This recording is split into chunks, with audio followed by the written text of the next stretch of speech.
বন্ধুরা, আমরা প্রতিনিয়ত সমাজের বিভিন্ন স্তরের পজিটিভ নিউজ আমরা আপনাদের দেখিয়েছি। আজও আমরা একজন সফল পরিশ্রমী কৃষকের কৃষিকাজ সম্পর্কে জানব। আজ আমরা এসেছি উচ্চগ্রামে একজন সফল কৃষক চন্দ্রশেখর দাদার জমিতে। তিনি এই বছর শশা চাষ করেছেন। শেখরবাবু বিভিন্ন সময় বিভিন্ন ধরনের চাষ করে থাকেন, কিন্তু এই বছরে তিনি অনেকটা জমিতে দেশি শশা লাগিয়ে লাভবান হয়েছেন। সকাল থেকে সন্ধে পর্যন্ত তিনি এই শশা গাছের পরিচর্যা ও শশা তোলার কাজে নিযুক্ত থাকেন। শেখরবাবুর এই শশা সন্ধ্যের সময় ট্রাকলোড হয়, চলে যায় কলকাতা ও শিয়ালদহের বিভিন্ন বাজারে।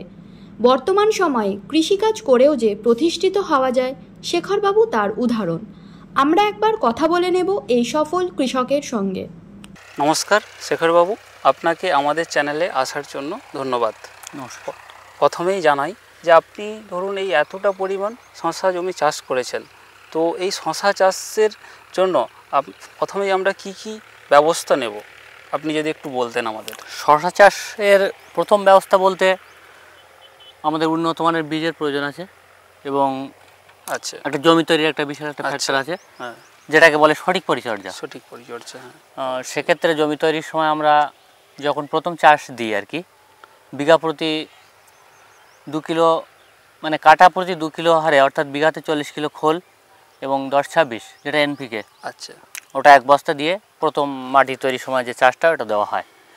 এবং মাটি তৈরির পরে আমরা 2 হাত করে একটা করে ভ্যালি করি, মানে 2 হাত করে ডিফারেন্সে। আচ্ছা আচ্ছা। এবং ওই ভ্যালিতে প্রত্যেক 2 ফুটের মাথায় একটা করে খুবি তৈরি করা হয়।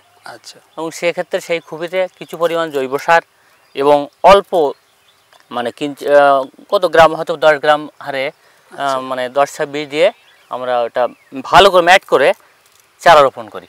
আচ্ছা। এবং তার পরবর্তীকালে যে চারাটা বেরানোর পরে আমরা যখন লক্ষ্য করি যে চারাটা 2 পাতা হয়েছে এবং জল দেওয়ার প্রয়োজন, সেখানে আস্তে আস্তে যে ভ্যালি থাকে ভ্যালির ডাড়া দিয়ে জল দিয়ে দিই।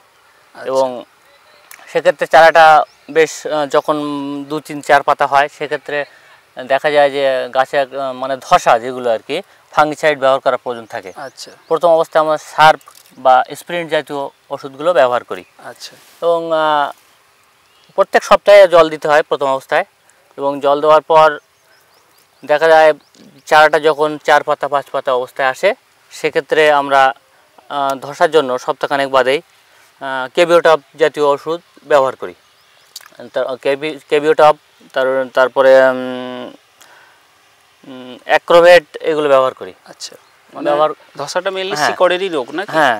আচ্ছা। এবং ধসাটা অলরেডি প্রত্যেক সপ্তাহে এবং 10 দিন পর ব্যবহার করতে হয়, নাহলে গাছের ফলনটা ভালো থাকে না। এবং অন্য ক্ষেত্রে সাদামাছির একটা আক্রমণ দেখা যায়, ওটা প্রায় প্রত্যেক সপ্তাহে স্প্রেটা করলে ভালো হয়। আচ্ছা, ধরুন এই চাষে কতদিন পর ধরুন আমার শশা ফলন স্টার্ট হয়?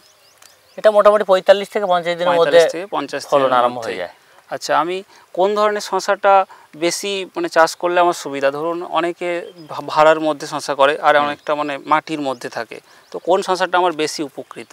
মাটির মধ্যে শশা করলে ফলনটা বেশি পাওয়া যায়। আচ্ছা। এবং সেক্ষেত্রে একটা যেমন ফলনটা বেশি পাওয়া যায়, অসুবিধা একটা আছে, তোলাটা একটা বিশাল ফ্যাক্টর, একটু কষ্ট হয়, লেবারের বেশি প্রয়োজন হয়। কিন্তু এখানে শশাটা অনেক বেশি ফলন পাওয়া যায়। আচ্ছা, আপনি যে ধরুন এই মানে প্রায় 10 বিঘে মতো শশা চাষ করেছেন, তো এর মধ্যে মানে আপনার লেবার কত লাগে রোজ, বা আপনি নিজেই বাড়িতেই করেন? লেবার বলতে এতটা জমি তো নিজে তোলা সম্ভব নয়। সেক্ষেত্রে আপনার লেবার বলতে বিকাল 2টোর পর থেকে লেবার আসে। আচ্ছা। তো বিঘা প্রতি মোটামুটি 5টা করে লেবার লাগে। আচ্ছা, ধরুন মানে শুধু কি তোলার জন্যই লাগে, না ধরুন এই শশার মধ্যে বিভিন্ন তো আগাছা হতে পারে? না, এগুলো আগাছার জন্য নিকাশের কোনো ব্যবস্থা করার প্রয়োজন হয় না। আচ্ছা, মানে ধরুন আপনার এই যে শশা তোলা হচ্ছে, এই শশা আপনি কোন বাজারে বিক্রি করেন? এগুলো আমরা এখানে তুলে এই রাস্তায় এখানে প্রত্যেকটা কাটা বসে, ওই কাটাতে নিয়ে যাওয়ার পর এগুলো ডাইরেক্ট কলকাতা চলে যায়। আচ্ছা, ডাইরেক্ট কলকাতা, কলকাতার বাজারে চলে যাচ্ছে, মানে ওইখানেই আপনাদের হয়ে যাচ্ছে। আচ্ছা, এখানে কেমন আপনারা লাভ পাচ্ছেন এই শশা জমিতে?